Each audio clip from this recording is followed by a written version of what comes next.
use the torch to heat it up. It'll bring most of the color back. Just don't do it too long. You don't want to burn it.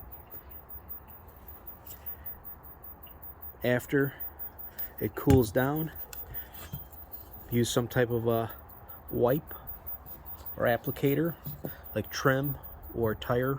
I'm using a Blackmagic Tire Wet, and it'll come out like brand new, your plastic.